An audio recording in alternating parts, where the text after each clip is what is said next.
என் அன்பு மகனே, மகளே, நீங்கள் என்னை விசுவாசிக்கிறீர்களா? விசுவாசித்தால் இந்த வீடியோவை தள்ளிவிடாமல் முழுமையாய் கேளுங்கள். உங்களுக்காக நான் தரும் இன்றைய பைபிள் ஜீவ வார்த்தை. உன் கொம்பை உயர்த்தும் கர்த்தர் நான். என் கொம்பை காண்டாமிருகத்தின் கொம்பை போல உயர்த்துவீர், புது எண்ணெயால் அபிஷேகம் பண்ணப்படுகிறேன். சங்கீதம் 92:10. கர்த்தராகிய நான் உங்கள் கொம்புகளை காண்டாமிருகத்திற்கு ஒப்பாக உயர்த்துவேன். கொம்பு என்பது என்னுடைய இரட்சிப்பையும் என்னுடைய பலனை காட்டுகிறது. நான் உனக்கு காண்டாமிருகத்திற்கு ஒத்த பலனை கொடுத்திருக்கிறேன். இந்த பலன் சத்துருவின் எலும்புகளை முறிக்கவும் பாதாளத்தின் வல்லமைகளை மேற்கொள்ளவும் உனக்கு கொடுக்கப்பட்டிருக்கிறது. நீங்கள் கர்த்தராகிய என்னால் அபிஷேகம் பண்ணப்பட்டிருக்கிறீர்கள். உலகத்தோடு கலவாதபடிக்கு வேறுவிரிக்கப்பட்டவர்கள்.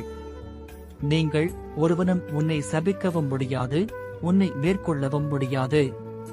கர்த்தராகிய என்னுடைய ஜெயகம்பீரம் உனக்குள்ளாய் இருக்கிறது. ஆகவே நீ பயப்படாதே, மகனே, மகளே, நான் உன்னுடனே இருக்கிறேன். காண்டாமிருகத்தின் பலனை உனக்கு தருவேன்.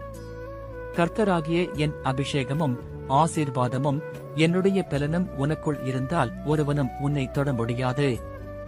சத்துரு எப்படியாவது உன்னை வீழ்ந்துவிட வேண்டுமென்று நினைப்பான், ஆனால் அவனால் உன்னை மேற்கொள்ளவே முடியாது.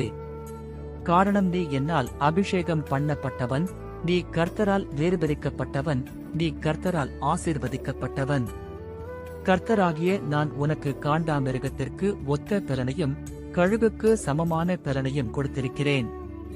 நீ சர்ப்பங்களையும் தேள்களையும் மிதிப்பாய், சத்துருவின் சகல வல்லமையையும் மேற்கொள்வாய். ஒன்றும் உன்னை மேற்கொள்ளாது. எந்த கொள்ளை நோயும் எந்த சத்துருவின் வல்லமைகளும் உன்னை சேதப்படுத்தாது. உன் கொம்பை சத்துருவுக்கு முன்பாய் நான் உன்னை உயர்த்தி வைத்திருக்கிறேன். என் அன்பு பிள்ளைகளே, நீங்கள் பயப்பட வேண்டாம். நான் நிச்சயமாகவே உங்கள் கொம்பை உயர்த்துவேன். ஆமென்.